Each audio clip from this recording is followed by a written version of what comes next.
Is the microphone working? Yes, it is. Okay. Dun, dun, dun, dun. Get the chat up. Get the chat up.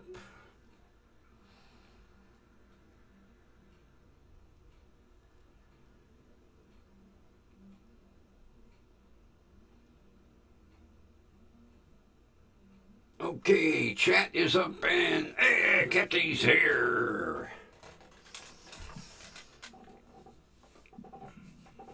I am so pissed off right now.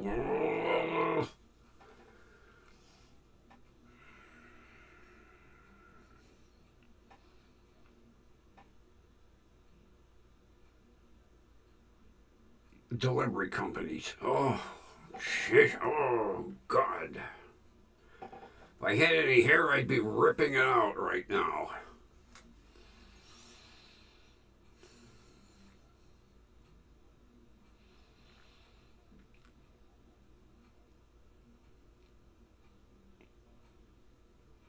You'll love this story.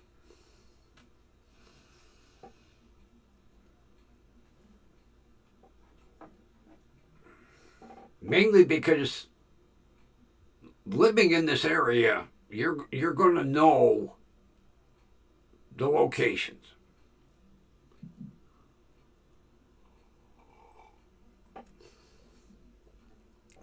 I mean, when I, mention it to, like, Ron or Linda or anybody, they're like, well, I'll have to gargle that.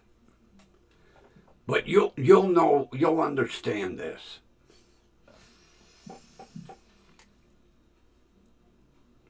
Let's see if we get the Ronbo in here and we can get started.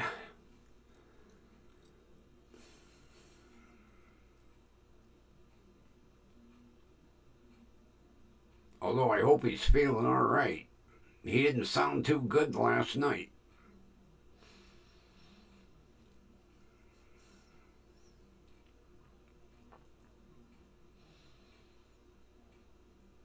You would think with all the modern technology, all the medical advancements, they could fucking solve pain.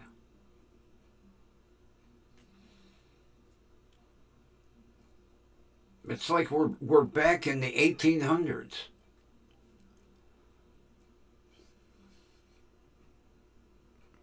Although we're years behind England, I'll say that.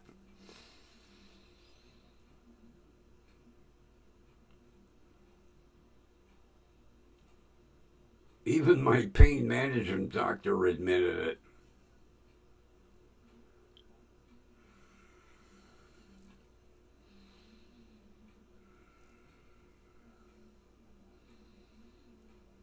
Ooh, how the hell did you do that? Oh, God. And hornets. I've been stung twice by hornets and felt like somebody drove a railroad spike in my arm. Well, the Ronbo's here. Let's get started here.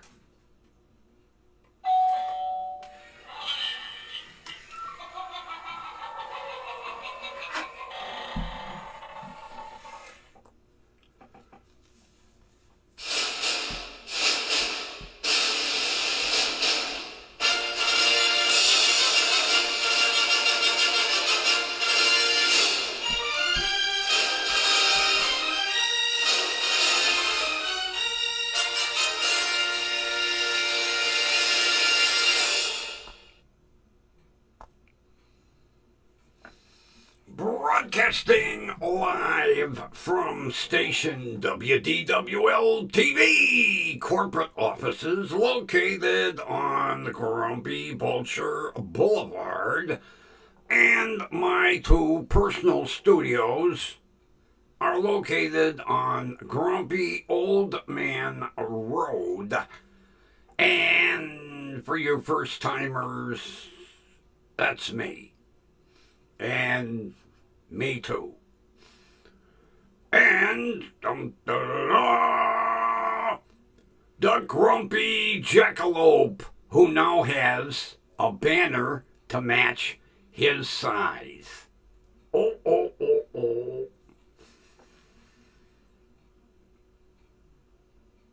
Oh, all right, and the grumpy vulture. Take your bow. No, you can't have a little banner. No, no, no. Yeah, I found a little one.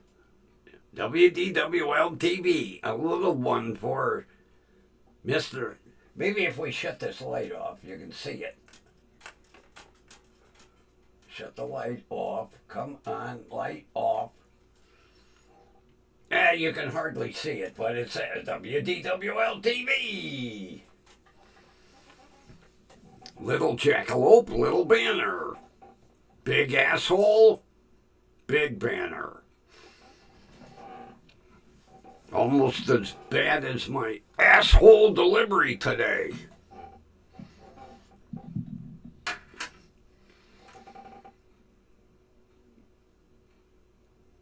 GOFO Express.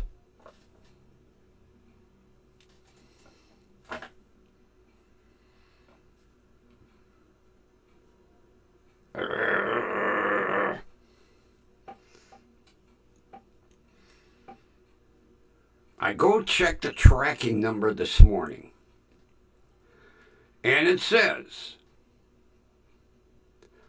5:08 a.m.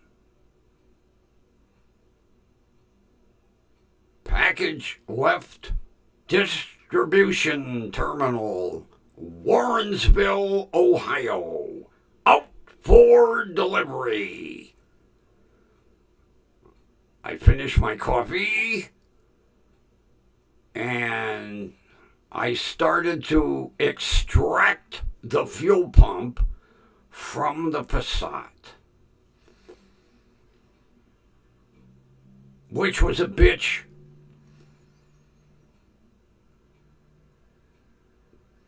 You unscrew the retainer and you take the top unit off the pump. And then it says, turn module 1/4 turn clockwise, counterclockwise, pardon me, and extract pump. So, I reach in the tank, which I was wearing a glove, but it didn't make any difference because I still got gasoline all. Give it a 1/4 turn counterclockwise, and it don't want to come out.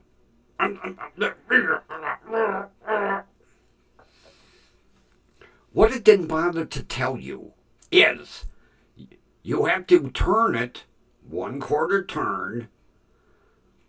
turn it 180 degrees, or 90 degrees, I should say. Get filter screen out of tank, bring straight. I'm pulling on this thing and pulling on this thing and pulling on this thing, and it don't want to come out of the tank.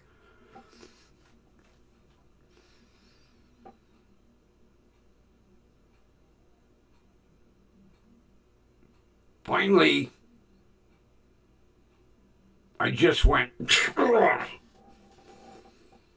and then I looked and I went, oh, the filter screen's in the bottom of the tank. It came off the bottom of the pump. You would think the filter screen would be round. No, it's oblong. So you're trying to get, and you, now if it said the filter, the screen on the bottom was oblong, you would then go, oh, okay, I have to tilt the pump to get it out. No. Give it quarter turn counterclockwise, pull up. So I finally got the fucking thing out of the tank.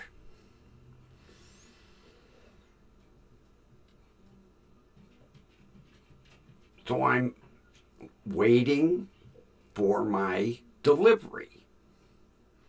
I'm looking at the clock,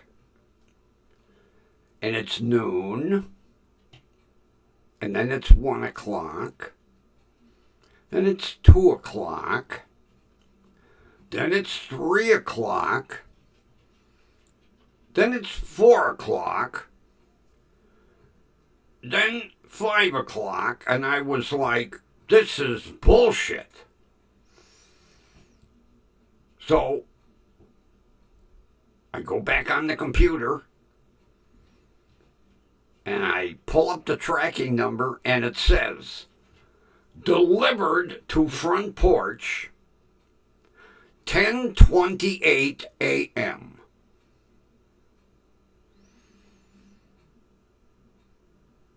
So I walked out front. There is no package on the front porch. I looked in the bushes. No box in the bushes.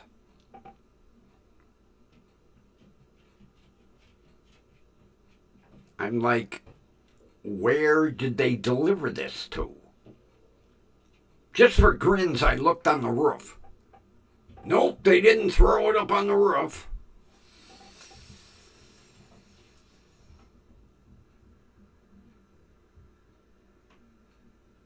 So I'm thinking, all right, maybe they put it behind the house. If they'd have put it behind the house like this, I'd have seen it. But I looked anyway. No box, no package.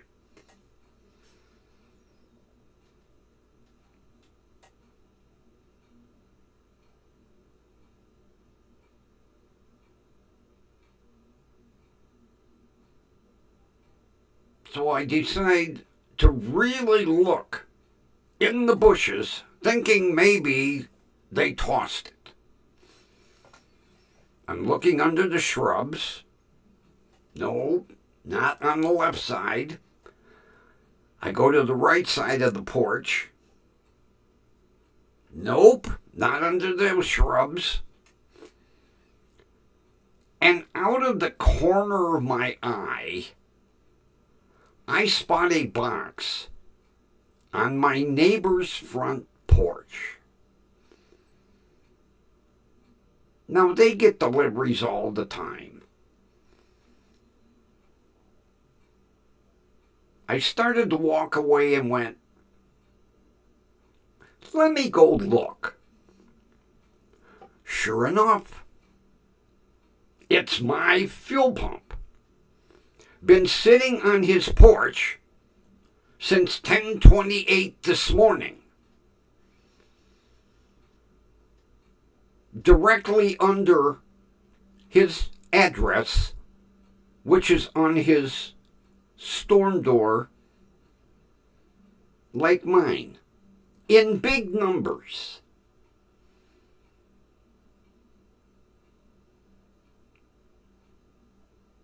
The numbers don't match the box.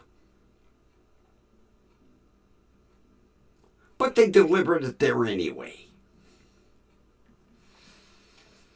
I wasted the whole goddamn day waiting for something that was delivered to the wrong house. Had I gotten it at 10:30 this morning, it would have been in the car. And hopefully the car would have been running.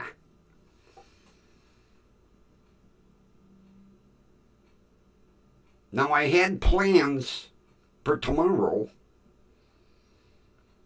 which did not include auto mechanics.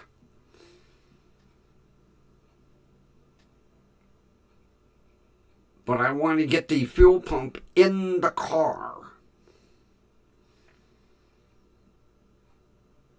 And the nice thing with this new fuel pump, the pickup screen on the bottom of the pump is round. Not oblong, round. So it will drop right in to the tank. But it's been sitting on my neighbor's porch all freaking day. And I'm pacing up and down the driveway going, where is this delivery driver? Of course, it's GOFO. They hardly speak the English.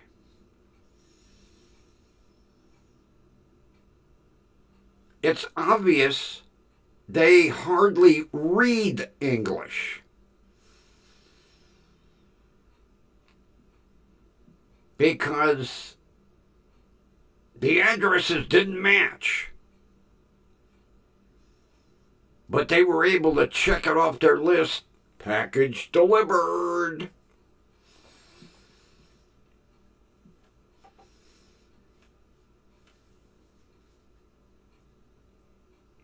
Oh, I'd have gotten it if I didn't spot it there when my neighbor come home.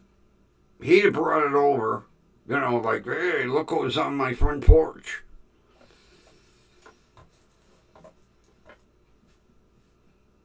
Of course, I had to leave a note because we have some nosy neighbors in the neighborhood. Not to mention he has a Ring doorbell camera. And I didn't want some neighbor calling him going, hey, that grumpy asshole next door he was a porch pirate. He stole a box off your porch. So I left him a note and said, package misdelivered. I retrieved it. You'll see it on your Ring doorbell camera.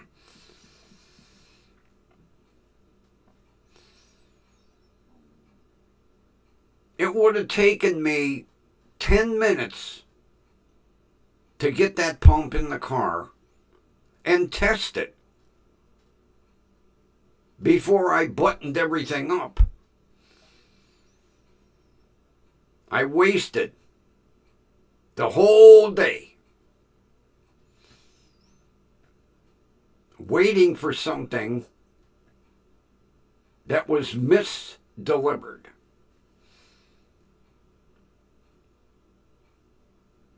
And if you look up my driveway, there's a name sign.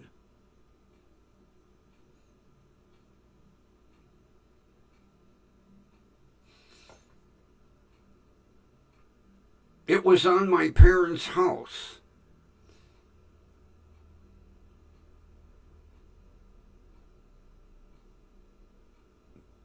It was a gift from my grandparents when they bought the house. It was a housewarming gift. There was a wrought iron lamppost and then a name sign, which is kind of cute. It's got a robin feeding a little one, you know, on the top of the sign. And then the name is in big letters on the sign. I didn't stick it out front because I didn't want to bore a hole in the brick. So I got it by my side entry door because I was able to screw into the wood around the windows. So there's the name sign, which you can see as you're walking up the... Of course, he wasn't walking up my driveway. He was walking up my neighbor's driveway.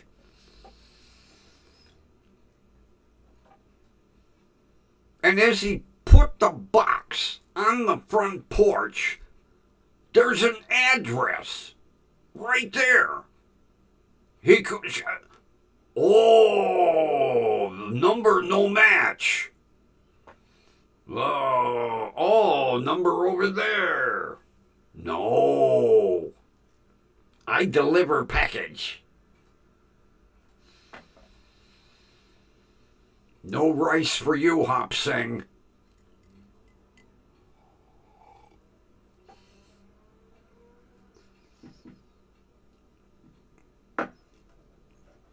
See, all of a sudden, these delivery companies are springing up out of nowhere.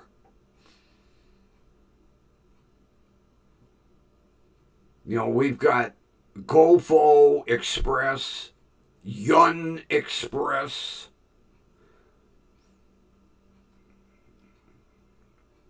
I'm trying to think of the third one. I've only got one package from them.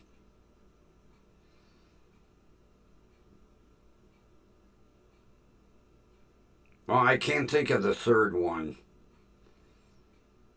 But GOFO and Yun are both Asian owned, and that's all they employ is Asians. And they hardly speak the English.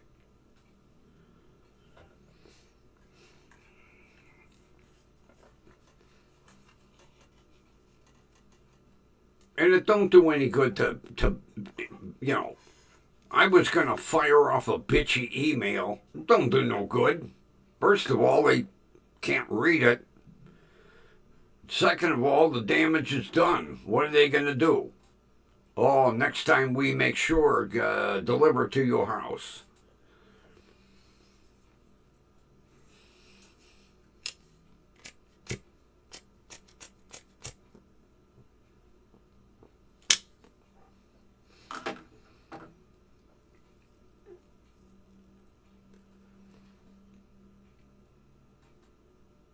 And basically, when they were delivering that package,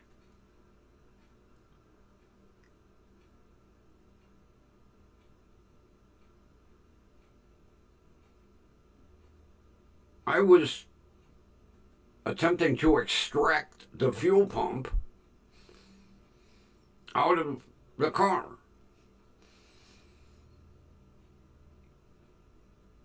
But I couldn't keep an eye on the street. Although both Yun Express and GOFO, they don't have trucks. They use their personal cars. You know, if you go on the GOFO website, it shows this transit van, and it shows this cute little blonde in a GOFO uniform, orange shirt, it says GOFO, gray slacks, delivering a package to a smiling customer. No, they don't have any of that shit. No orange shirts say GOFO. No gray slacks. No Ford Transit van. And no smiling customer.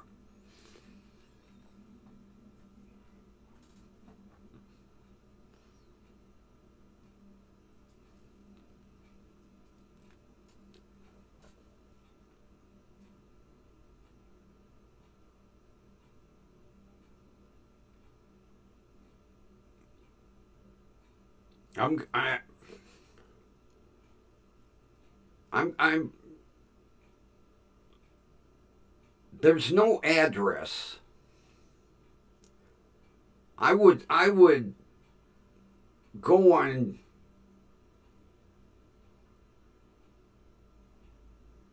Google Street View to see where this distribution terminal is out in Warrensville, but I don't have an address.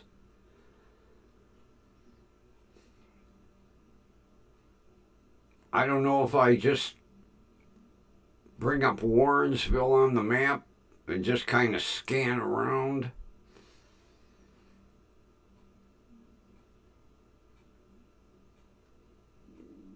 Don't make no difference.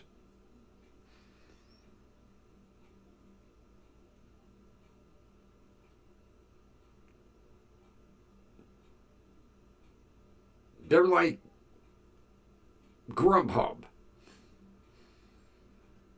You know, my neighbor across the street, he's bored with retirement, so every morning he delivers lunches for Grubhub. And he uses his own vehicle. So evidently, GOFO is like a Grubhub. And probably Yun Express the same way. You show up with a vehicle that runs and drives, and here, deliver these. Do I need to deliver to proper house? Nah, throw it wherever you want.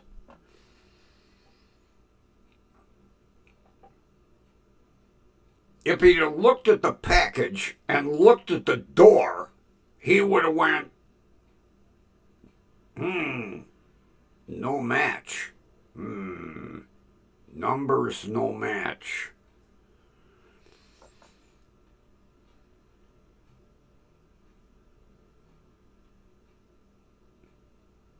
Delivered it to my neighbor's porch, went, close enough.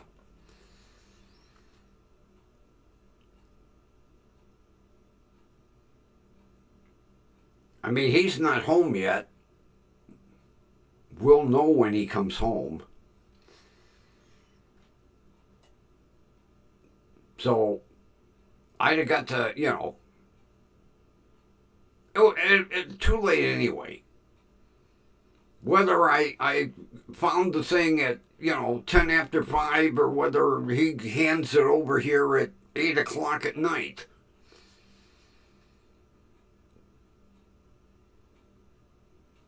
It ain't getting done.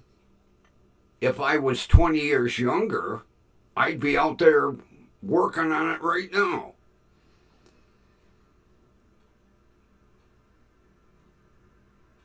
But I'm feeling it.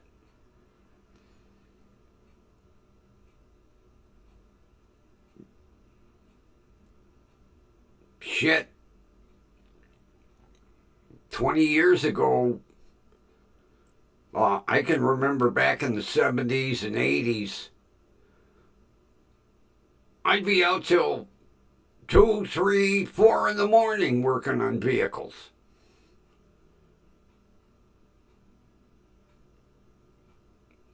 Come in, get a couple hours sleep, grab a quick shower, go to work.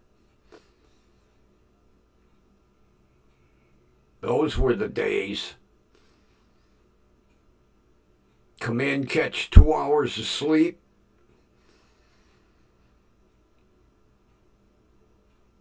Christ, I can remember I had an old International pickup that I bought from City of Brook Park Parks and Recreation Department. And it needed a clutch. I brought the truck home. I think I picked it up on a Wednesday. I ordered the clutch on Thursday. The clutch come in on Friday. Friday night, I'm out dropping the goddamn drive shaft, pulling the transmission out. It was like 3 in the morning. I got everything all buttoned up. Took the truck for a quick test drive around the block. Came in. Hit the bed for a couple hours. Wake up in the morning, grab a quick shower. Off to work. Work all day, come home. Work on another vehicle. Not anymore.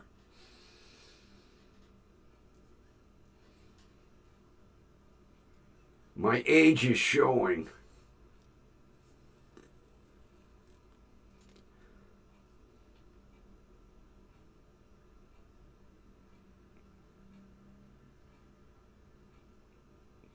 Then I called Tommy's Bakery this morning.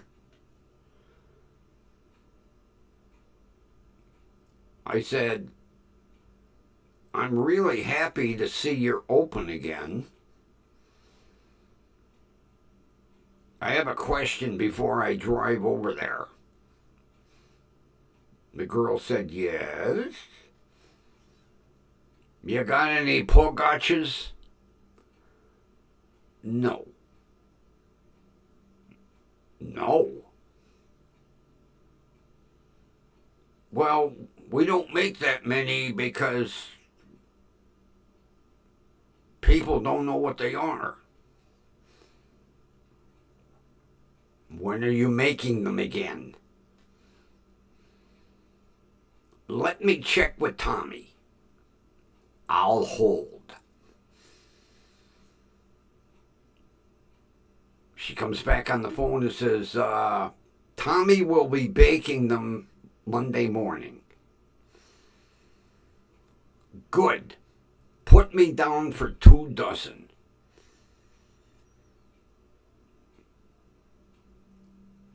I'll be there.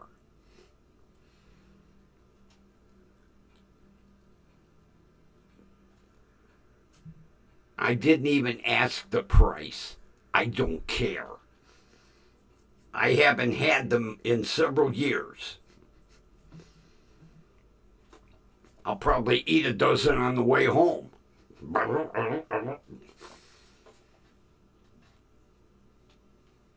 He starts baking at 2 a.m. So they'll be warm when I come to pick them up.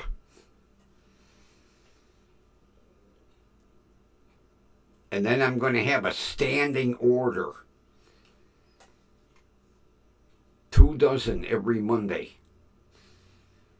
Maybe I'll back off to 1 dozen, but because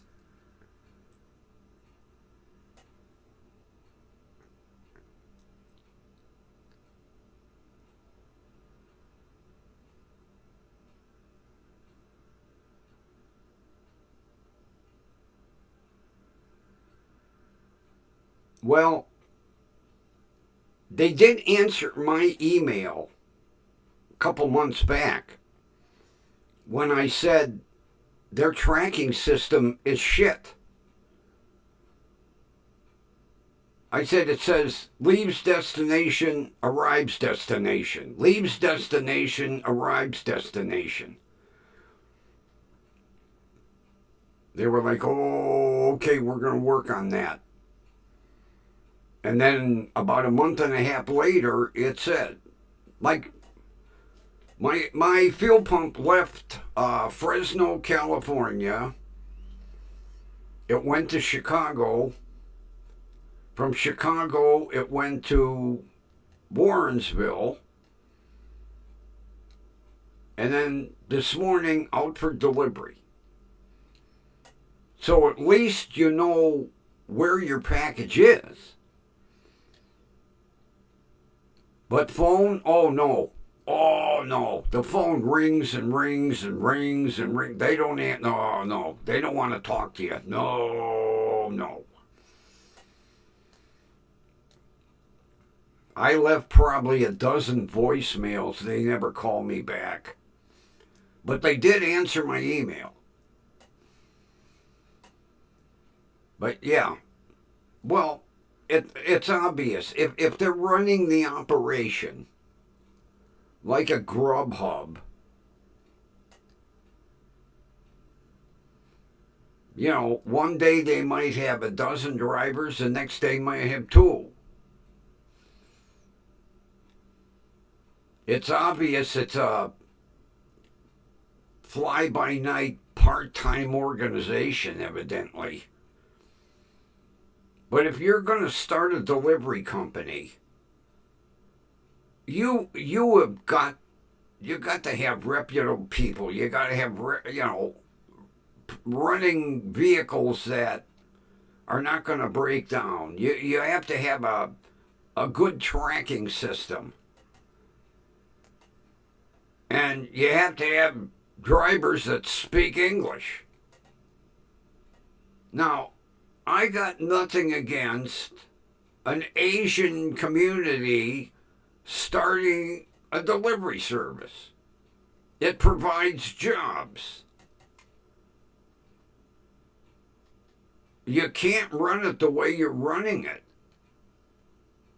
Not to mention, you got drivers that don't even deliver to the right place. My neighbor's front door is just like mine. It has 4-inch numbers, black numbers on a white door. He put the package right in front of the address. He couldn't notice, oh, number no match.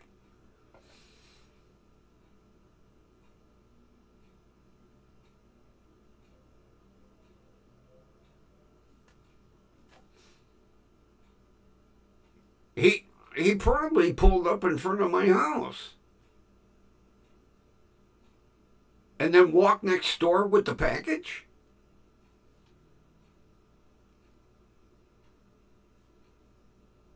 You can see my address from the street.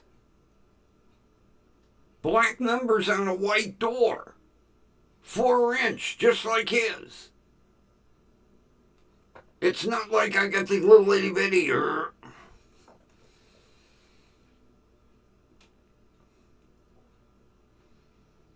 I'll be leaving a shitload of voicemails Monday. And I'm going to put on it, you better call me.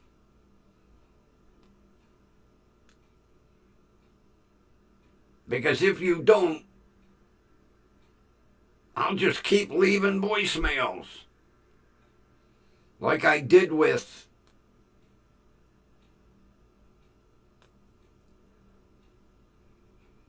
Square Trade.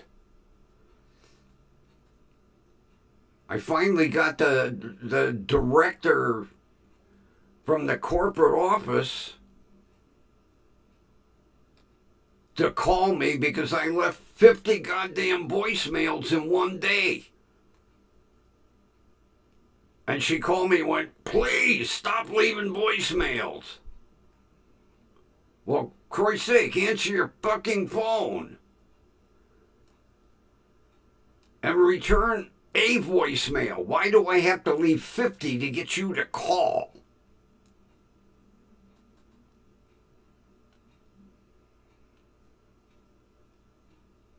You know, it really irritates me when I buy something off of eBay and it says, do you want the protection plan? No.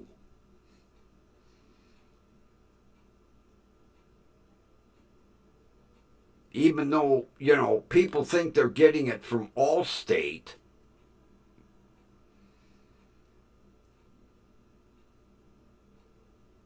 They don't know, like I do,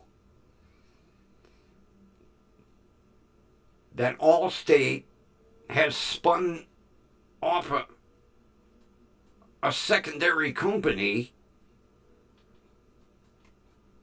or bought this Square Trade. I don't know where this organization came from. They must have bought them. And they're the worst organization on earth.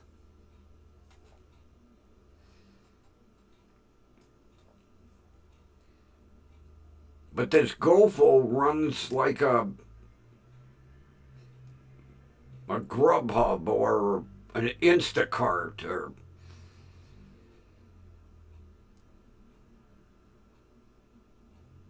I don't know whether they have drivers they call or drivers call in and say, any work for me today? In Japanese, Chinese, Korean, whatever. Hello, Hop Sing here. Package today. Okay, I'd be there.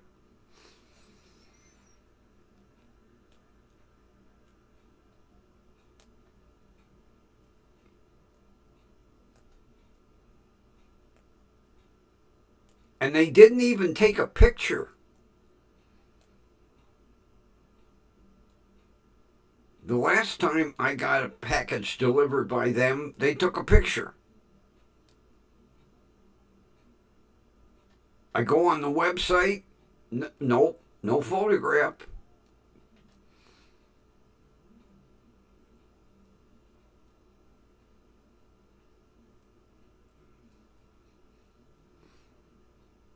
I say, I have nothing against entrepreneurship. But if you are going to buy a franchise from a delivery service, then you better run it like UPS or FedEx or Amazon.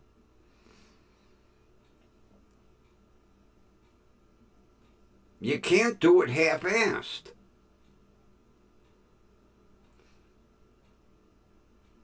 You know, I'm going to tell the girl, what if this was medication and I'm in dire need of it and your driver delivers it to the wrong house? And what perchance if my neighbor would have taken a couple of days off and not come home? Take a little weekend vacation. I'm not going to run around to my neighbor's porches and look and see if my package is delivered to the wrong house. I saw the box and I started to walk away and I went, oh, let me go look for the hell of it. And sure enough, that was mine.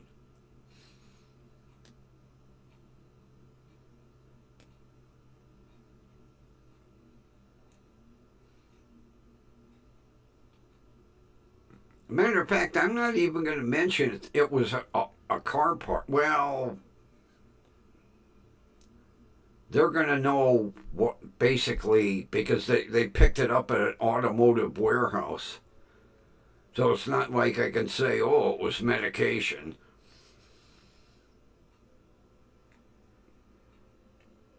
But they're going to hear from me Monday. And if they don't call me back, I got two phones. I can voicemail on one, voicemail on another, voicemail on this one. I can just keep dialing and dialing and dialing.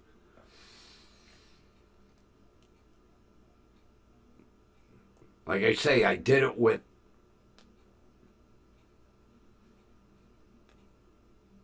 Allstate. Because see, there is no number for Square Trade. Because they don't talk to you. I finally got the Square Trade people to talk to me.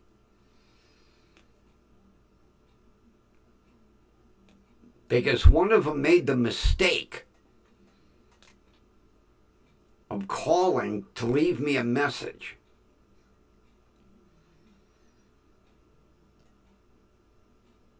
Because when I called back, I said, don't you people talk on the phone?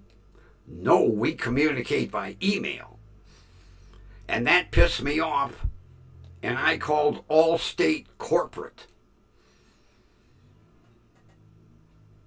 And I got the Director of Warranty Services.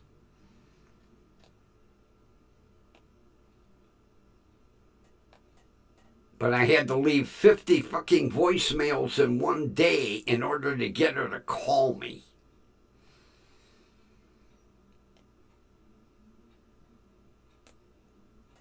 And then it was amazing. 3 days later, they handled my claim and shipped me a fucking TV I didn't want.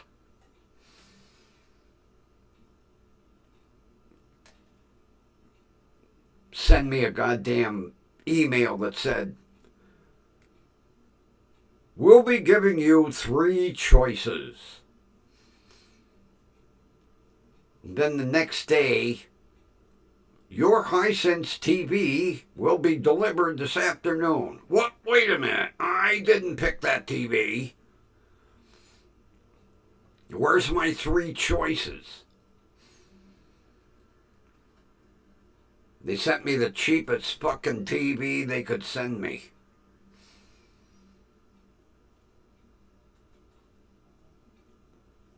And I sold it. And bought what I wanted. One thing you don't do is piss me off. Because I go ballistic. I'm retired. I got the time to go ballistic. It was fun leaving them 50 voicemails. I'd leave a voicemail. I'd be watching a YouTube video and I go, gee, if I left a voicemail, I call, leave a voicemail, watch a YouTube video. Gee, it's about time to leave another voicemail. I clogged her goddamn voice. You couldn't leave anymore. I tried to leave number 51 and it said, "Voicemail box is full. Try again later."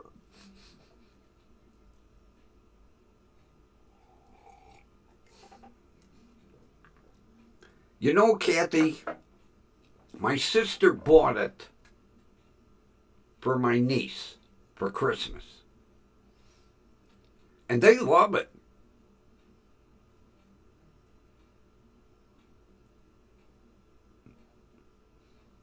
No problems. So I'm glad. But like I told my sister, don't expect to get more than a year out of that TV. Because it's basically a throwaway. I said anything after a year, you're on borrowed time.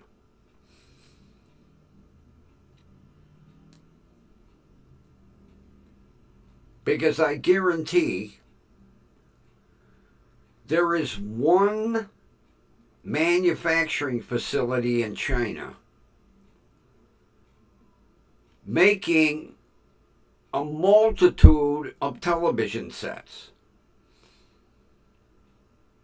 Because the TVs are all the same size. It's just the bezel that they affix to the front of the TV with the name. Magnavox, Hisense, On. Yeah, that sounds like a real reliable TV. On. ONN. The cheapest TV out of any at Walmart. That's a real throwaway TV.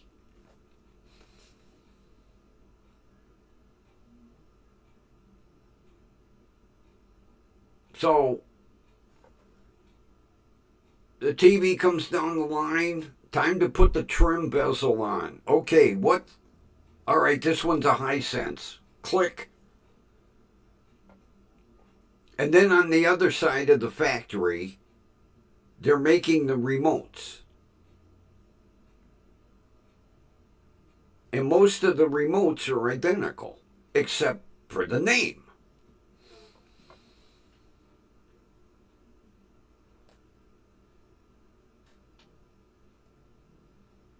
That's why I did not want another made in China television.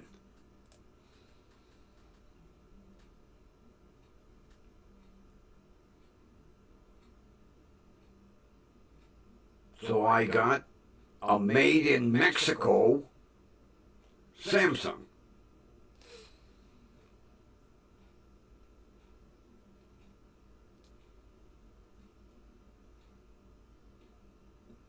And so far, I am extremely happy with that TV.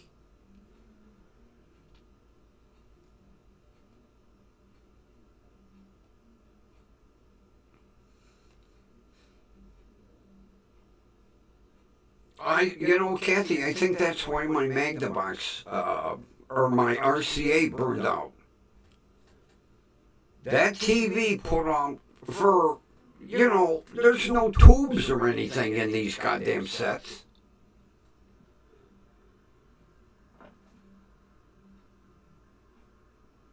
But there are times if I would get close to the TV, I could feel the warmth coming off of it. And I'm like, flat screens aren't supposed to get hot. And it literally cooked it.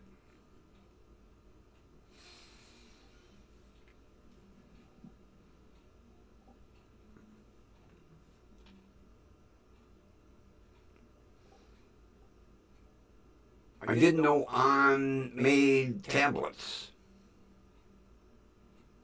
But if you go on the Walmart website, that is the cheapest.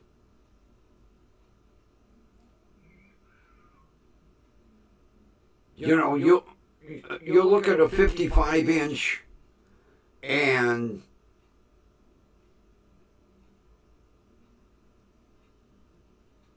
the cheapest price will be like $149. And then the on is $99. Oh, that's going to be a reliable TV. But they're all probably made in the same goddamn factory.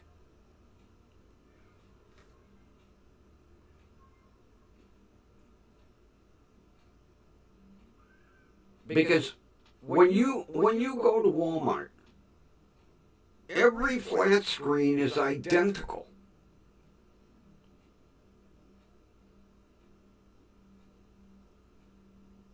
It's just the name on the bottom of the set.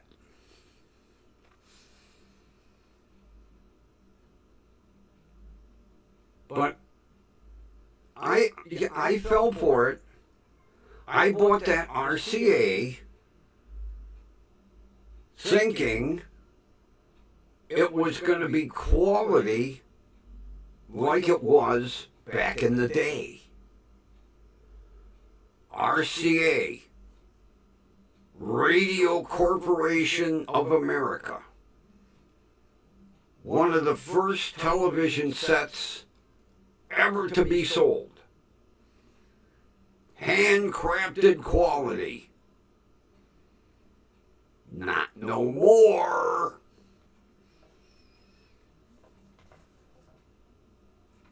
Because all of these outfits got greedy. And they were like, well, why should we pay an American worker $15 an hour when we can have them made over in China for $2 an hour and charge the same price? Look at the profit ratio. Would I ever buy anything RCA again? No fucking way.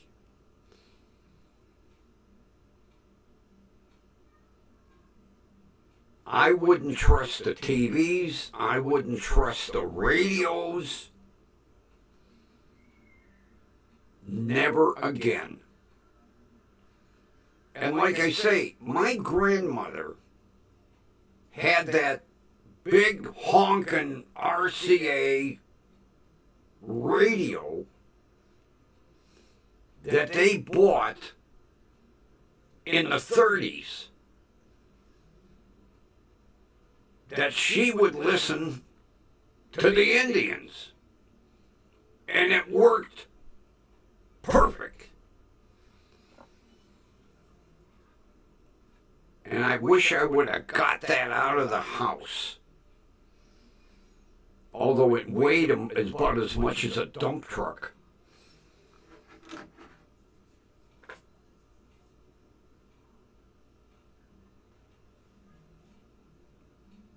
But it was made with pride. Handcrafted. Real American workers. Not some fucking robot.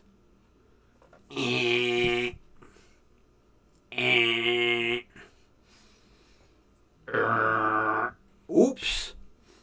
Robot not soldering right place. That's okay. Let it go down the line.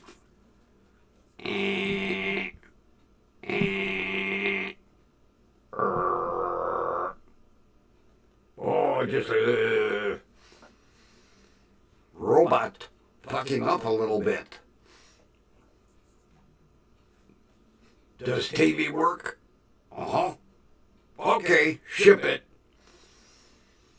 Some poor sap buys it like me. About a year and 2 weeks. Poof! Oh, what happened to my TV?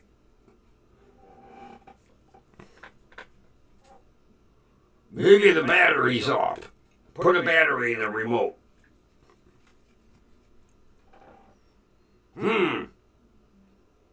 Try the on-off button. Nothing. Dead.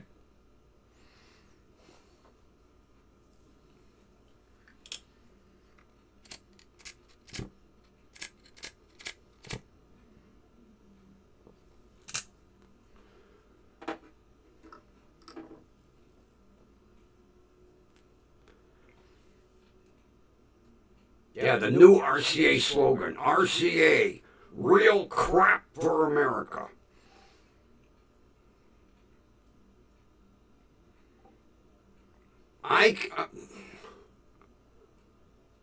Although it boils down to money.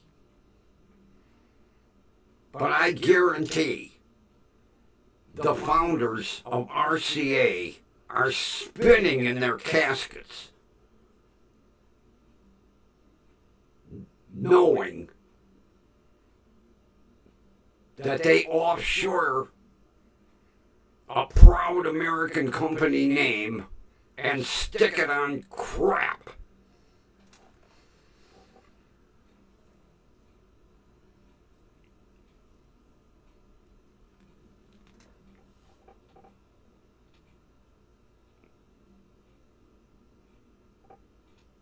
I'll tell you what. You couldn't give me an RCA product.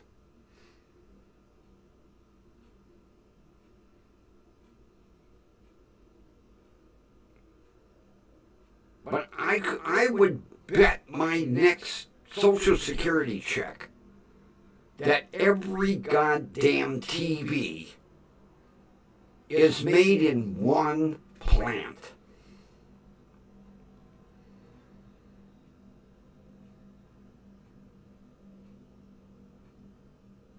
Because if you measure the bezels around the flat screens, they're all the same size. So on Monday they're running RCAs, Tuesday they're running Hisense, Wednesday they're running on, and so on. There's so many goddamn TV names today.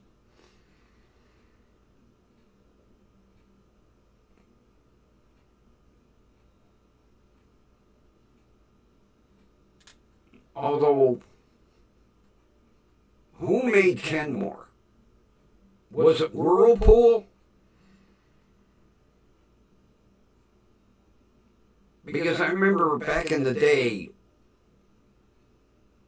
it wasn't Maytag, I know that. Was it Whirlpool? They built them on the same assembly line, and the tops were different because Whirlpool had little different controls. But the whole machine was identical to, I think it was Whirlpool. I think Kenmore was Whirlpool or GE. I can't remember which one. The only difference was the top, because the control panels were different on GE and Kenmore. Not to mention it said Kenmore.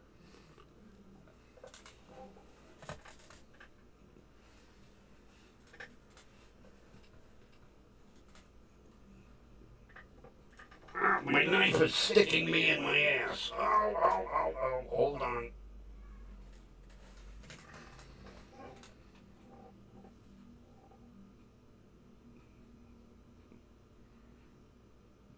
Because I can't remember if it was a GE or a Whirlpool. And my parents had to have the TV or the washer fixed. And the guy told my mother, well, it's the same machine, Whirlpool or GE, Kenmore, same machine.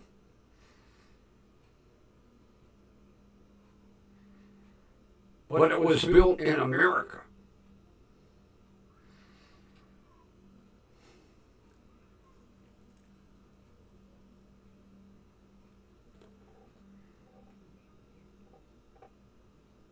Yeah, but Sears didn't build their own machine. They paid either Whirlpool or GE to build a machine for them. That same thing. They sold scooters back in the day. They were called Allstates. They were Vespas. They sold cars. People didn't realize you could go to Sears and buy an Allstate.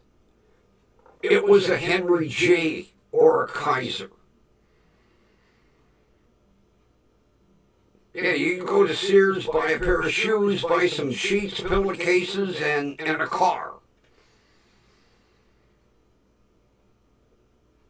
Because I bought an Allstate scooter. And when I went to change the oil on it, it said Vespa inside, made in Italy. But it was sold at Sears as an Allstate.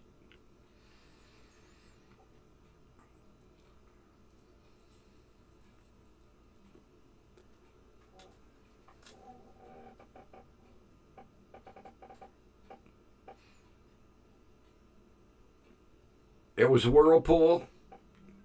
It was the same machine. The only difference was the top, because the control panel was a little different.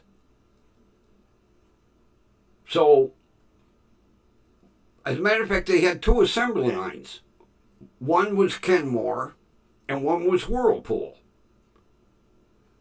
They came out of the same plant. Yeah.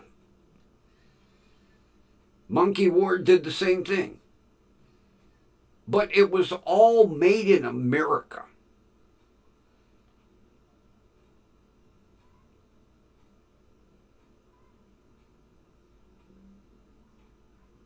You know, we had RCA TVs.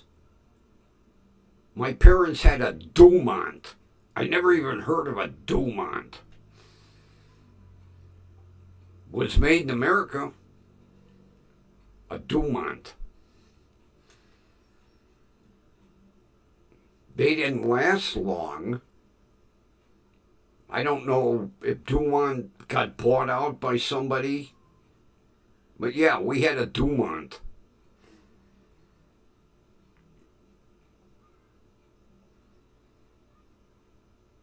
But every TV back in the day was made right here in America. But they got greedy. They realized, oh, wait a minute. You know, at first it was Japan.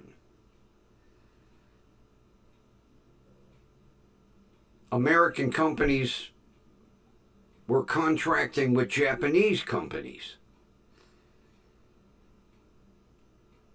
And then the Japanese got a little pricey, so they went to China. Oh, Zenith. Oh, those were all, even into the 70s and 80s, they were handcrafted. I had a Zenith VCR. And I remember there was a gear, the rubber band broke. It was a little tiny dry belt, looked like a rubber band. And I took it to the Zenith repair shop in Parma. And the guy told me, they build these by hand. He said, none of this printed circuit board shit, all hand wired. Of course, Zenith, you paid a good buck for a Zenith.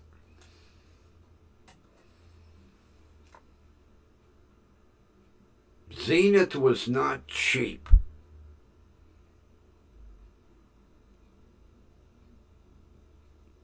Because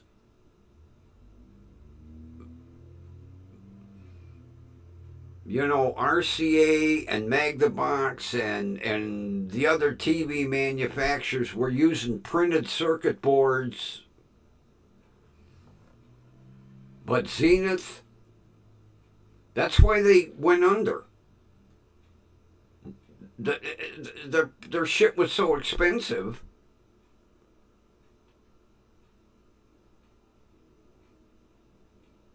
But if you had a Zenith, you could guarantee getting 40 years out of it.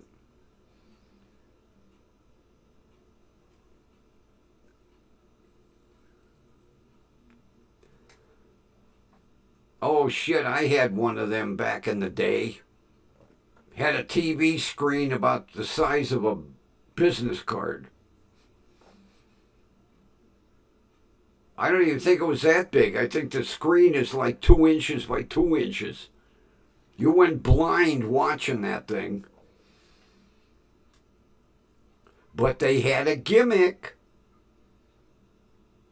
They were the only one that had a TV set you could carry in your pocket.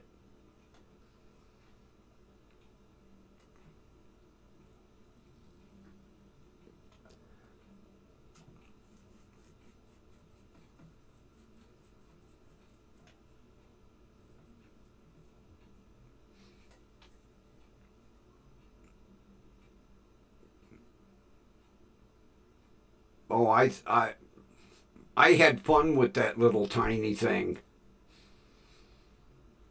Like I say, you went blind trying to watch it, but it was a neat gimmick to pull out at a party and go, look, I got a TV set here.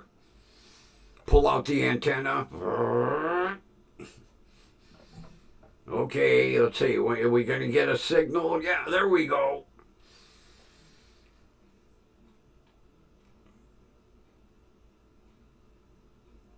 I used to fall for all that shit. I had a Sony cassette player, I had a Sony Walkman, CD player, Watchman. Any new shit that came out, I fell for it. I think I dropped mine. I think that's why I ended up throwing it away. I think I dropped it.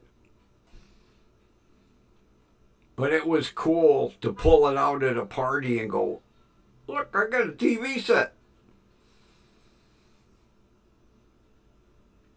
Hang on, I'll turn it on. Wait, I got to pull this 3-foot antenna out.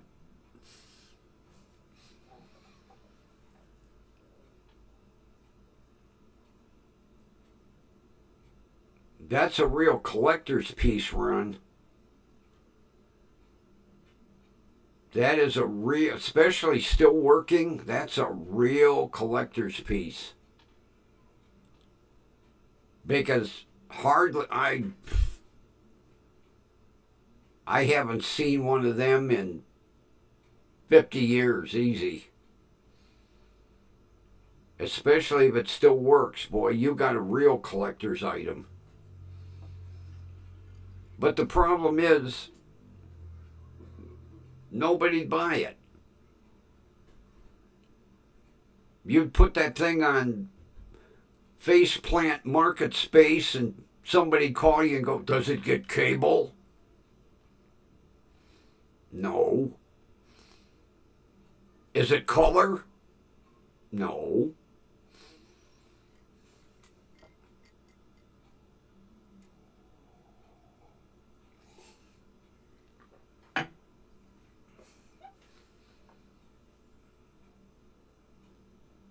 Yeah, they had a real gimmick with that thing.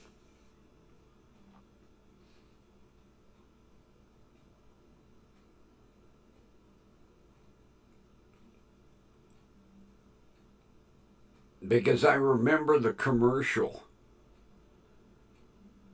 One of the commercials. It was a guy sitting watching a ball game and his seat was like up in the nosebleed section.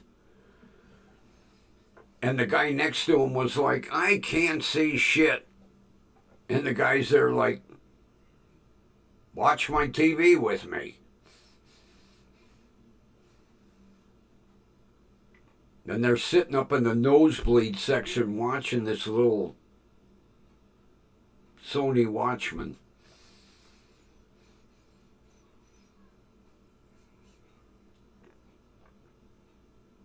Oh, some collector'd buy it. I mean, like P.T. Barnum said, there's a sucker born every minute, you know. Somebody buy it that, like me, not saying I'd buy it, but I mean, that had one back in the day, could show it around like a gimmick, like my Motorola brick phone. Every now and then I bring it out and show it to the kids in the neighborhood, you know. Here was our smartphone. You could make a phone call, you could receive a phone call. That was it. No websites, no apps, no camera, no texting, none of that. You think you got it tough.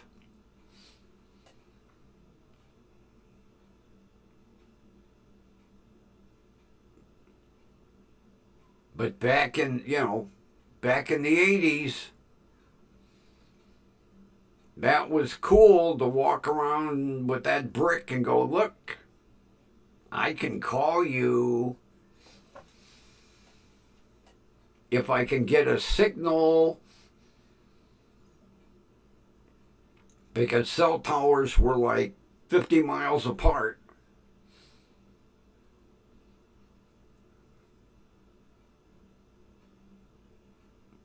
Now smartphones do everything.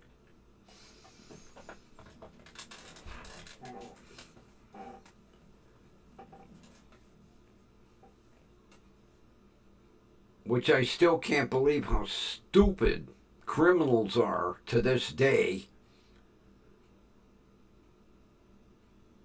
How'd you know it was me that dumped a body out and left Snowshoe, Idaho? Well, you left your cell phone on, asshole. We tracked you. Oh. Oops.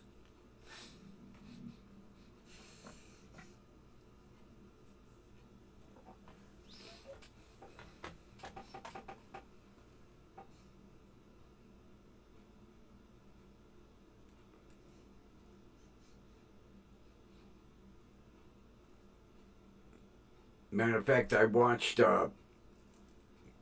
Interrogation last night. And this guy offed two women 5 years apart.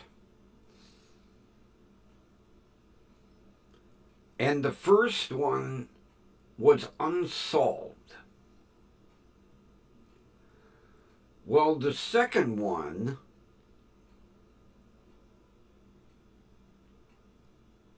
he did the same identical thing,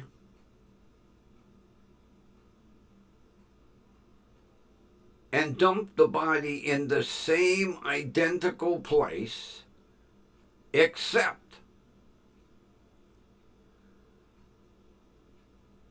it was kind of a remote area, and people had been dumping their garbage. So the city put up trail cams like hunters use.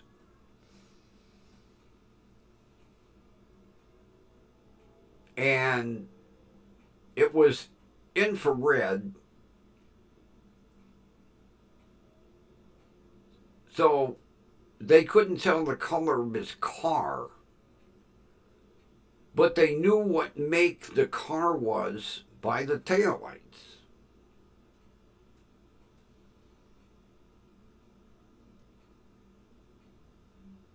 And then the dumbass tells his buddy about both crimes. So they bring him in for questioning, and he denies it left and of course he's going to deny it. And the police said, now wait a minute. It's a coincidence that 4 years apart,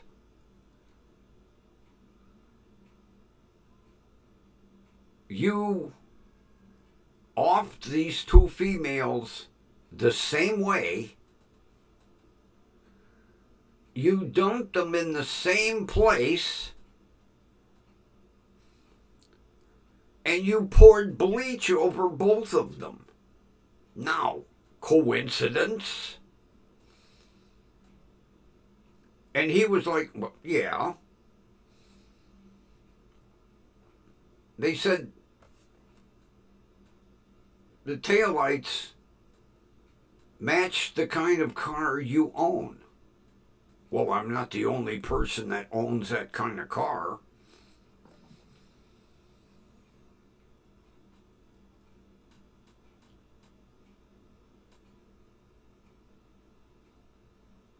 They finally went to trial and they convicted him of both crimes.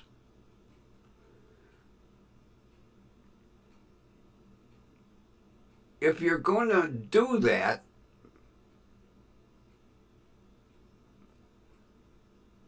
you don't put the body in the same place. Same woods, 4 years apart.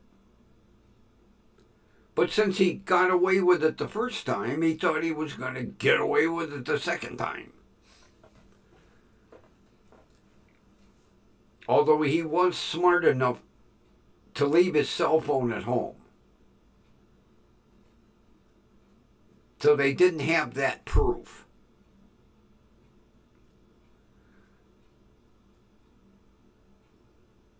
But unfortunately,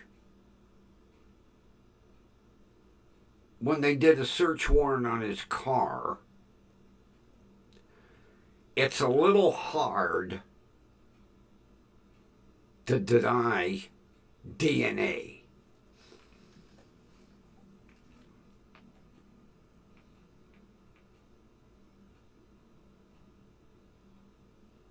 But I liked how he sat there.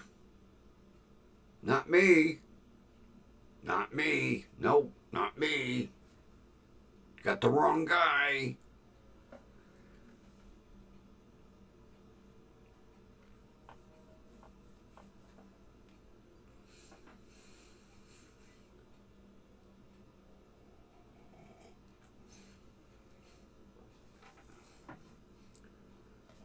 Matter of fact, the detective said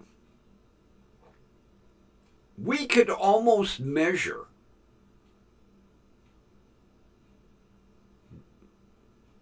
where you dumped the second body versus where you dumped the first one.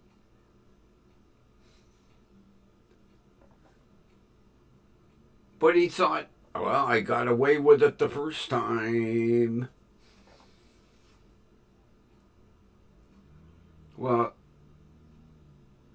first of all, you probably could have got away with it the second time if you wouldn't have told your friend.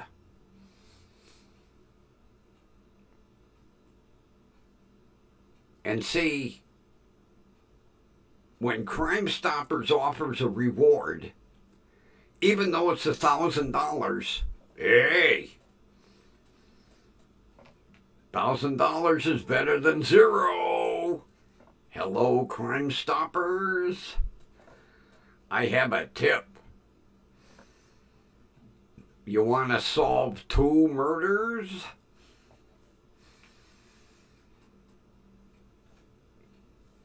Yeah, Kathy. I mean, he denied it right up until when, even after the jury come back and said, guilty ×2. And then, do you have any last statement, sir? Yes, you convicted an innocent man. Right. See, even though they had the taillights of his car, they didn't have the color of the car or the license number.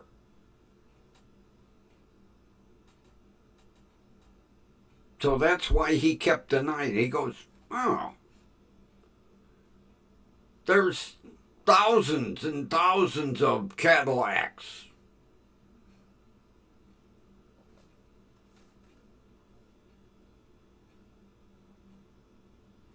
Yeah. But your Cadillac happens to have the second female's DNA. Well, I might have given her a ride in my car once. Right. This is fresh DNA. DNA don't last like 5 years. And it's interesting, both of the females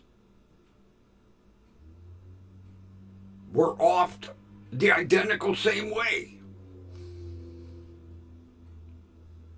Coincidence, officer. Wasn't me.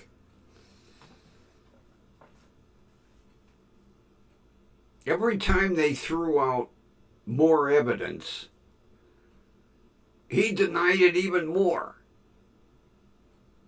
It was hilarious.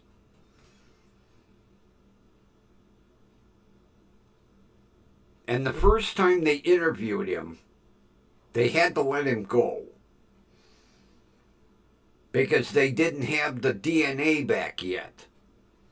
But they questioned him for like 10 hours. And he just go, not me. Not me. You got the wrong guy. There's a lot of Cadillacs in Michigan,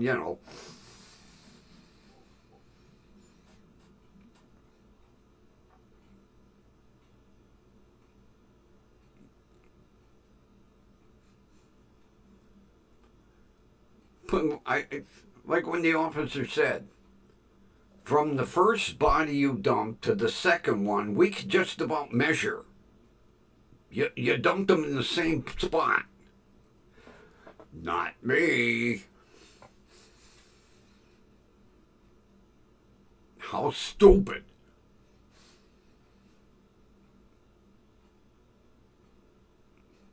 And had people not been dumping trash in this woods the city that never had a trail cam. So it would have been a little harder to prove. But you can't fight DNA.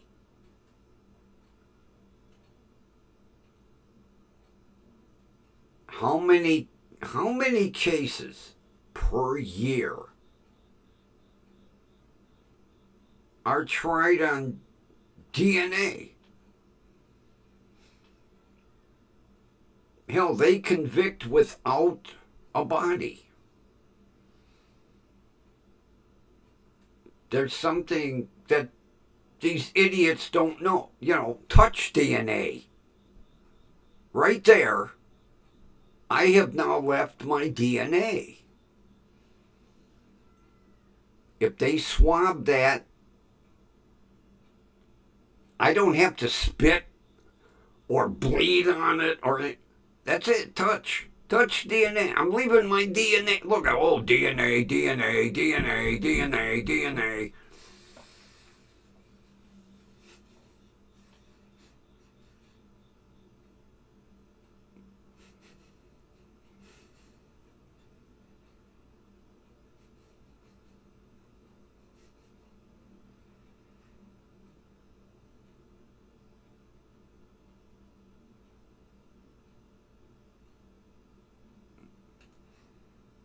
I kind of enjoyed watching that delay. DNA. Now, 10 seconds later, I'll be DNAing all over the microphone again. I love that delay.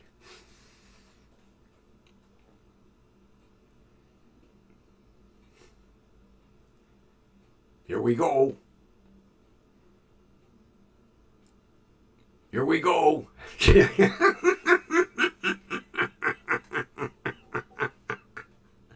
I love that delay. It's hilarious. Yeah, watch me doing it over here, and then 10 seconds later, it's over there.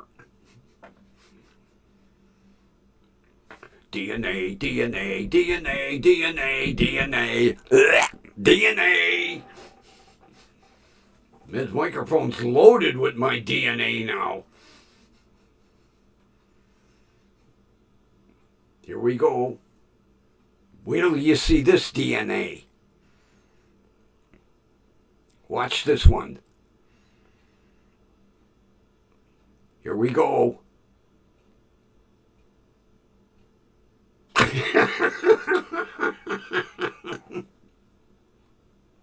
I left a lot of DNA on this part of the microphone. They'll swab my cheek and go, "Ho!"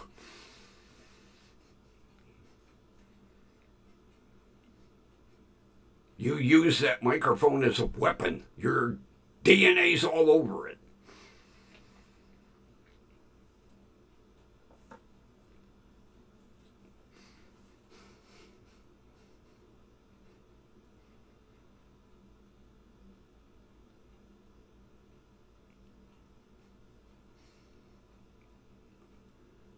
Boy, it's hard to believe it's almost October.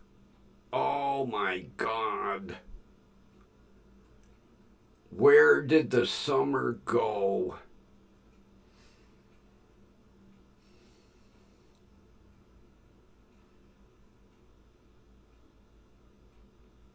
Sad.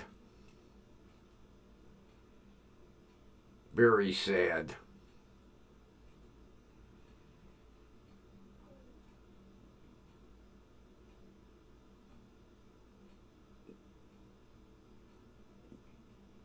Won't be long and we'll have that white shit. Oh, I don't even want to think of that.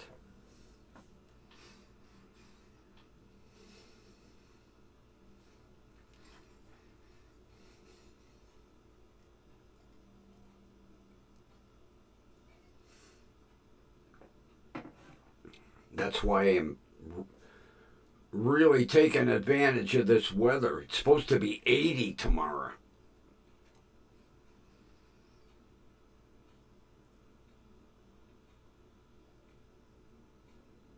I got to get,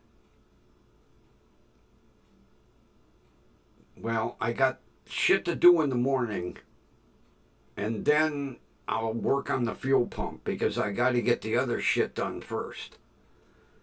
Screwed me up today. I could have had that fuel pump in, and hopefully the car running.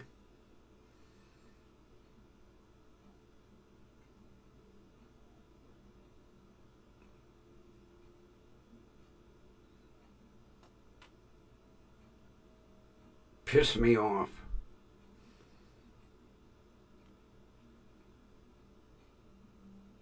And you know, let me grab the box.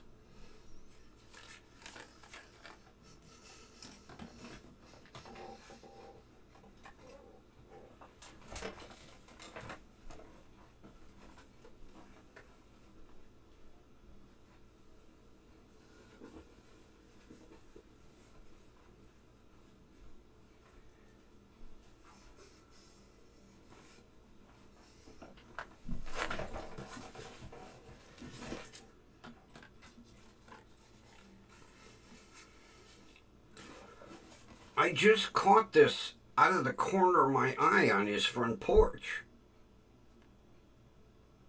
So, had I not really looked,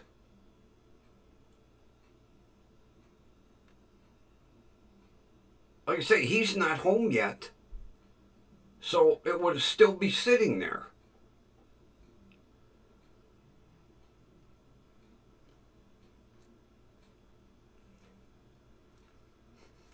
I'm going to show you this goofy thing. This is unlike any fuel pump I've ever installed. How do you get the box open?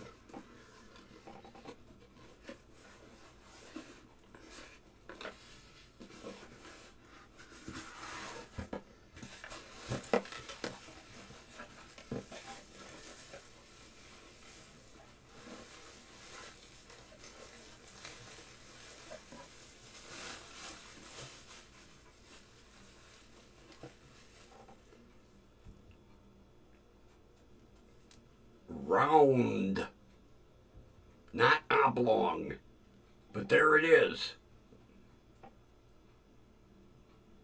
A fuel pump module. That's what they call it, a fuel pump module.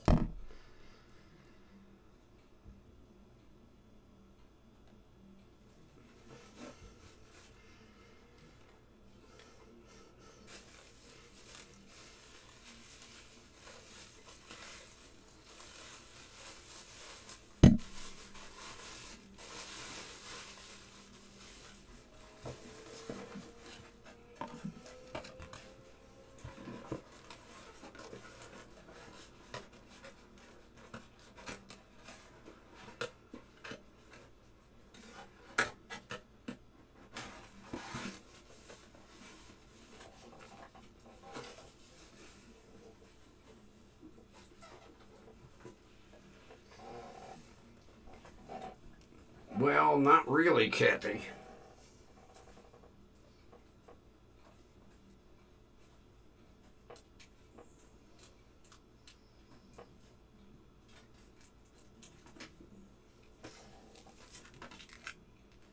Because I don't think I could get away with using this license plate. Because I can't get license plates for it yet. Not until January. I mean, I could zip around the block. That's all I want to do.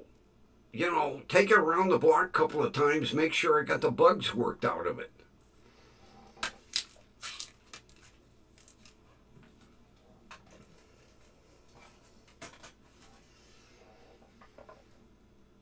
Because, you know, if perchance it needs like brake pads or something, I got to get that all done now.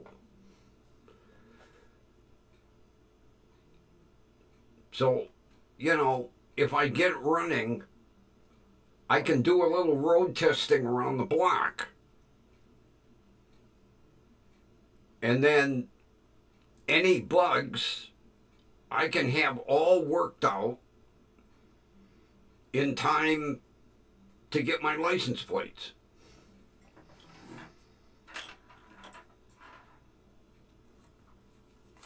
I mean, I would love to take the thing for a long ride. Because just going around the block a couple of times, it ain't going to get it hot enough for one.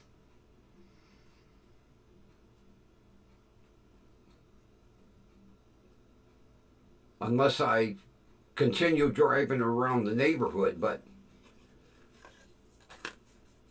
see, between now and when the real cold weather hits, this is my diagnostic time.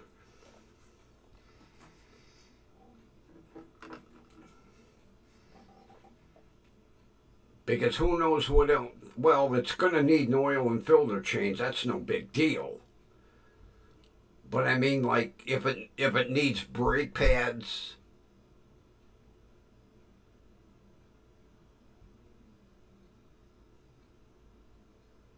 that's a nice thing with it being four-wheel disc. The brake pads are easy to change.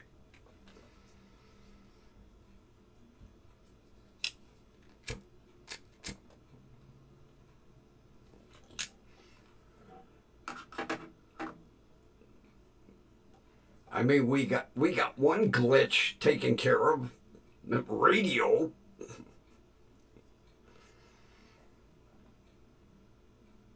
That was the first thing I did. Turn the ignition on and hit the hit the on-off button. Oh, still working. Okay. Hey, look who's here.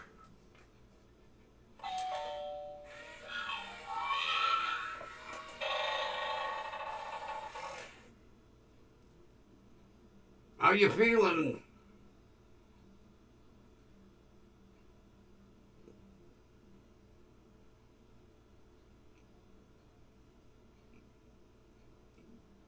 Are you doing better since that little dive that you took?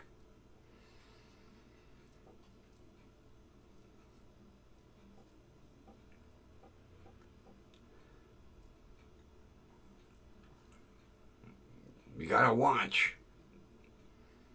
At this age, we can't afford to be falling down. Doctors are too quick to do hip replacements. Well, just take it slow and easy, Linda.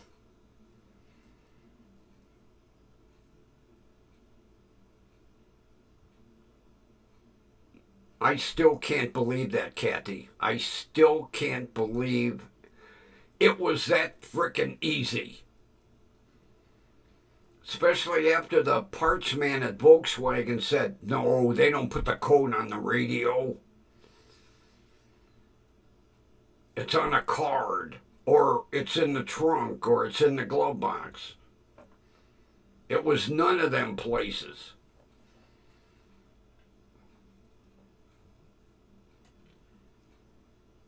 I'm going to call him Monday. Alex was his name.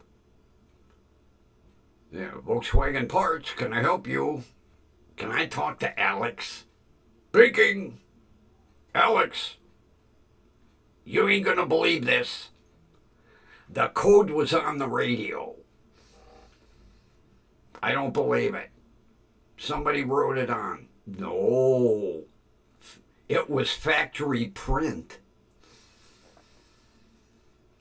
Volkswagen doesn't do that.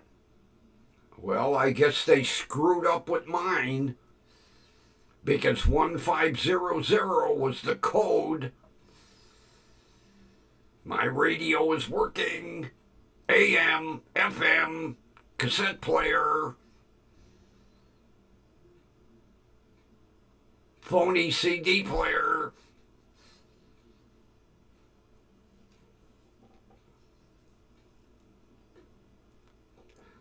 Matter of fact, I have somewhere, two more of those cassettes that convert the cassette player so you can plug in a CD player or your mobile phone.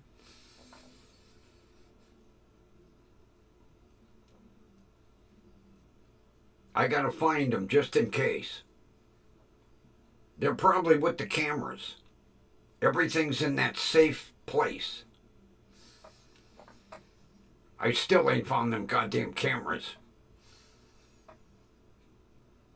I don't know where I put them. I got a bad habit.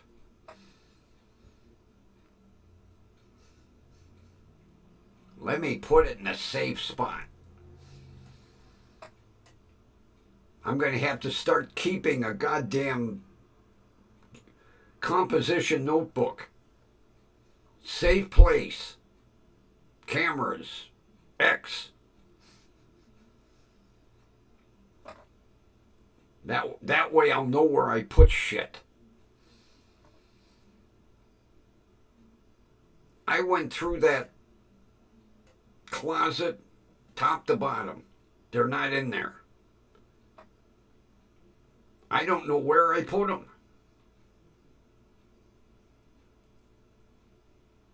But they're safe.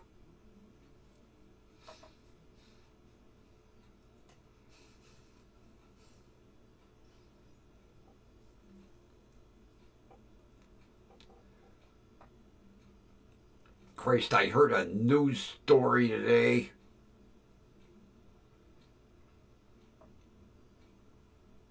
Mr. Big Hair is going after every Democratic senator and congressman that voted against his big, beautiful bill.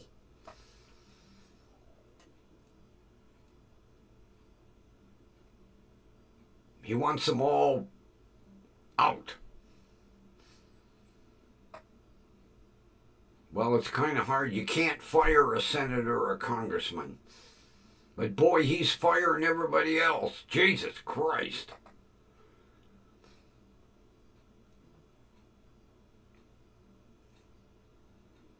He issued an order. Any federal employee that has said anything negative about him on any social media platform, he wants them fired.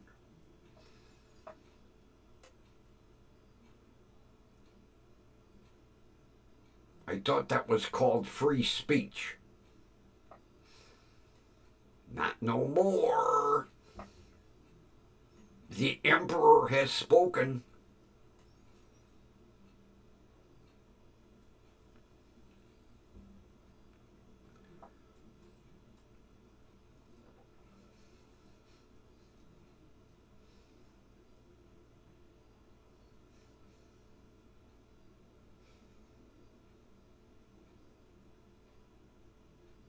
I have to check.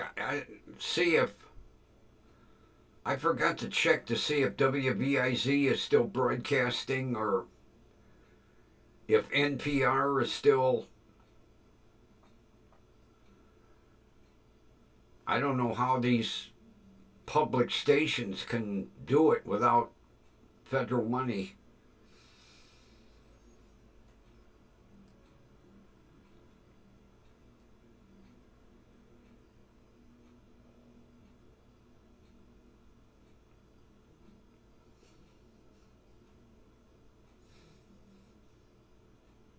God, I remember back in the day the auctions that WVIZ would have.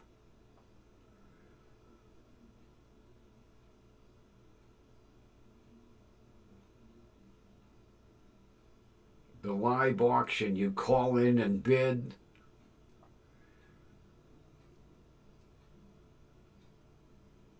I bid on a lot of shit. I didn't win too much. But I remember calling into the auction. What's the bid? $12. All right, I'll go 13. Then they'd call you back. You've been outbid. All right, how about 13.50? No. 14. 14.01. Okay, I'm high bidder at 14.01. 5 minutes later, the phone would ring. You've been outbid.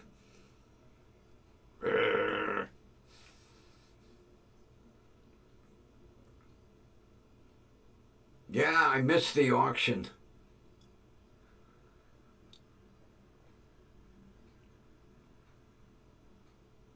I didn't, like I say, I didn't win too much. But I would call in and bid on stuff.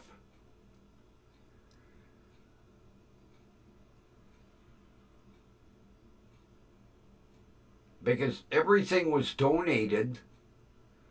So all the money went to the station.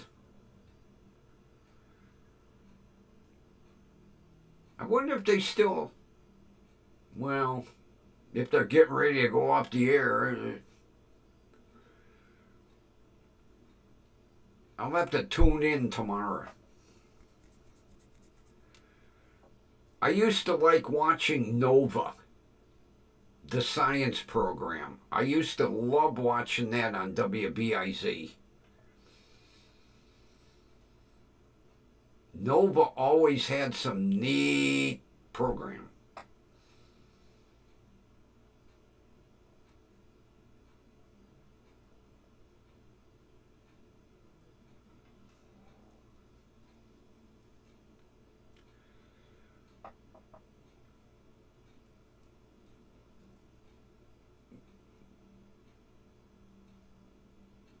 Because I remember the one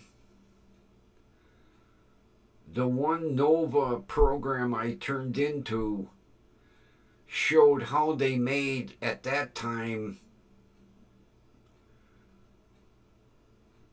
the remote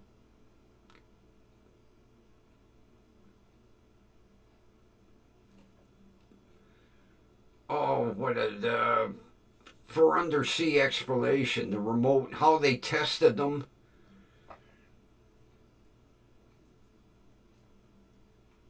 They'd put them in a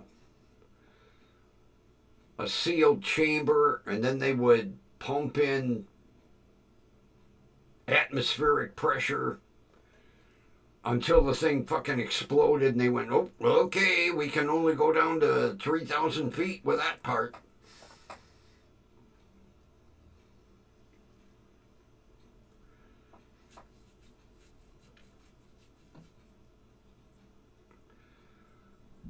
You know, Dr. Robert Ballard had the biggest set of balls, because when he took that miniature submarine, we'll call it, down to the Titanic, just think, if one fuse blows out and you lose power, you're screwed.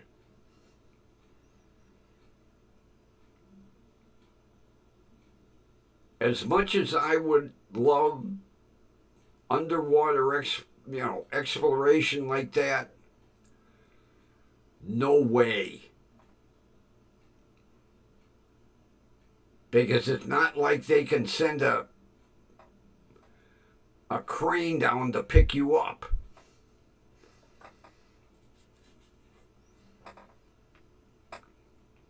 Now, of course, they got the ROVs, so yeah, they could send one down and hook onto it and bring it up.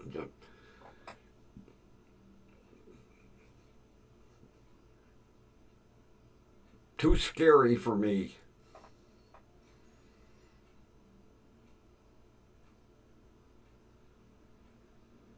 Christ, I was watching the other night.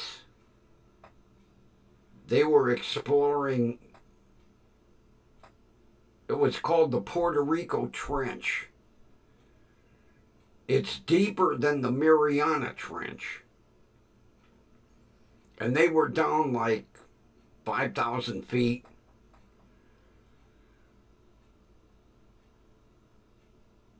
And there were two women scientists. And they were like, oh, look at the fish. Yeah. Oh, look at that crustacean. Not even thinking like, gee, if a fuse blows out, we're screwed. I give them a lot of credit, them underwater explorers. A lot of credit. Same thing with the guys in the Navy and the submarines.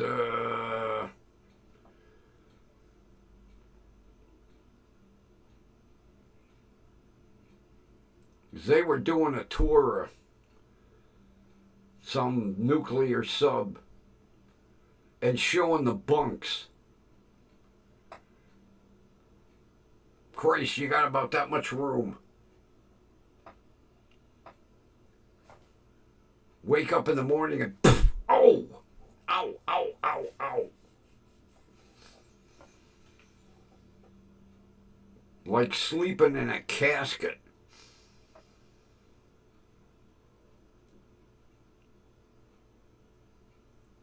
I couldn't do a submarine.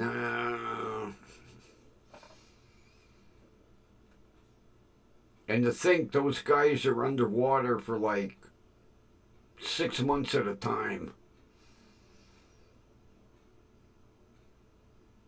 Not a place to be claustrophobic.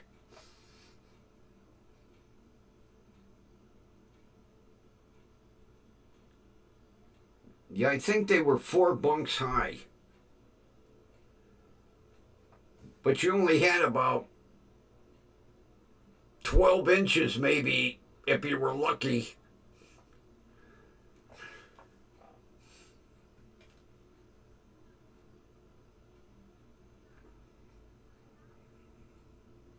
Not for Grumpy.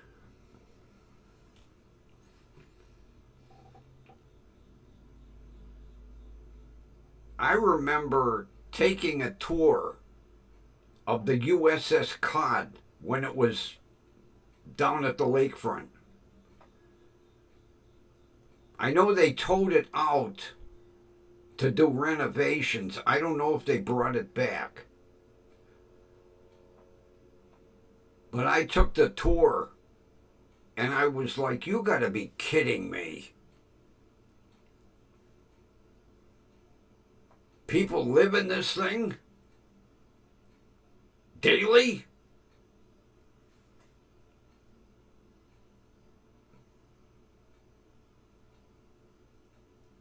And I'll remember the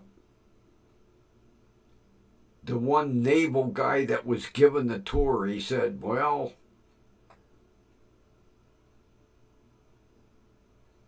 we eat good.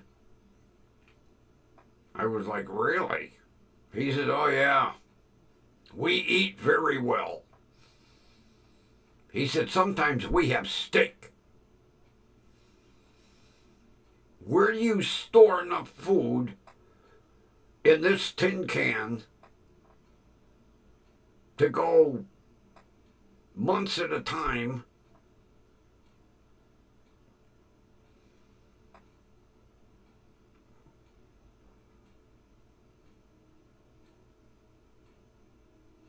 And the Cod was small compared to the new submarines.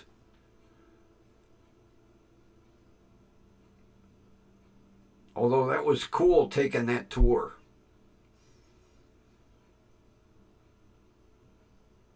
Because there wasn't any area that was, hands off or, well, the engine room. We couldn't go back to the engine room. But everywhere else, the galley, the eating areas, the bunks, the crew quarters. I just could not, like, well, the radar screens were small at that time. Sit there for 8 hours and just watch a blip, blip. You know, I'd go fucking blind.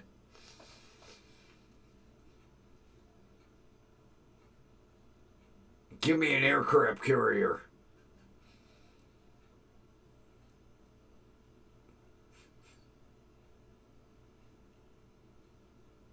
Oh, that's amazing too.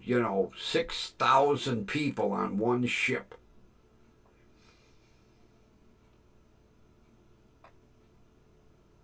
You spend months at a time and you never get to know everybody.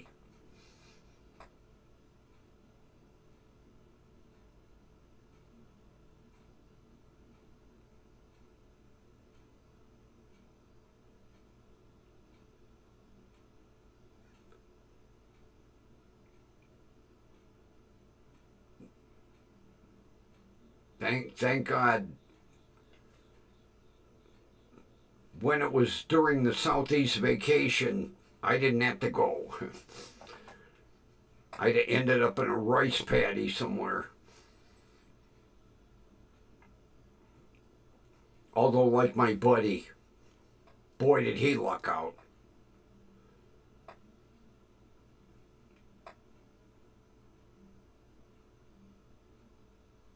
He come out of basic training, and this, I think a lieutenant colonel, I can't remember,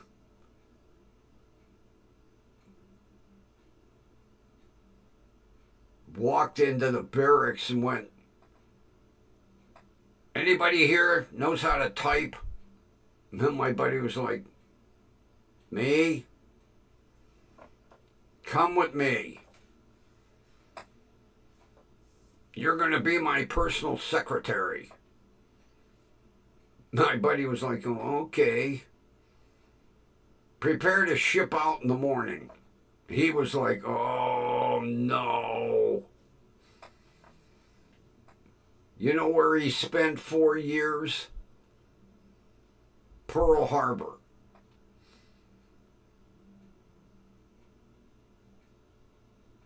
Vietnam War going on. He's in the sun with a coconut.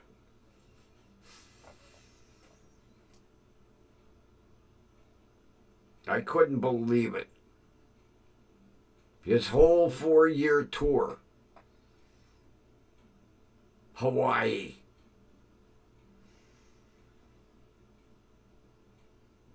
Because he could type.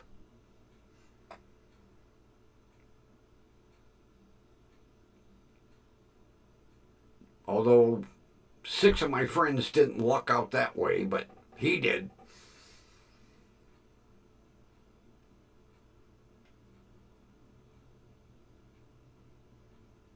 I wish he'd have brought me back a Hawaiian shirt.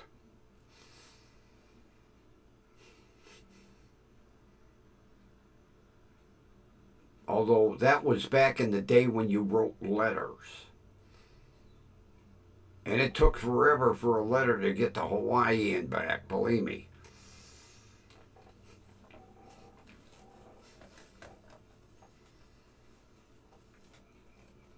Back in the 70s.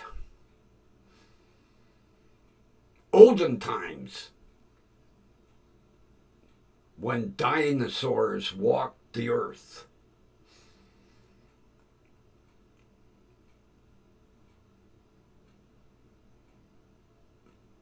Yeah, like the little kid down the street. Did you have television when you were a kid? Yeah, I watched Lassie with my Tyrannosaurus Rex sitting next to me. In our cave. Yeah.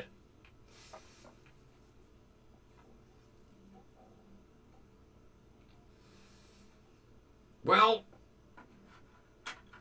I think it's that time, people. I have the rest of my sauerkraut and sausage waiting for me.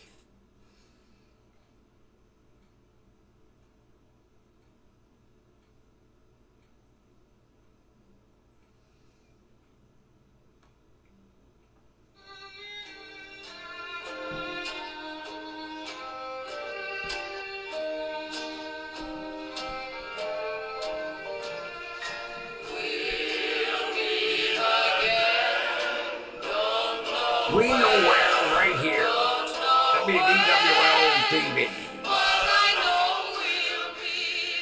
And with that, everybody, thanks for being here.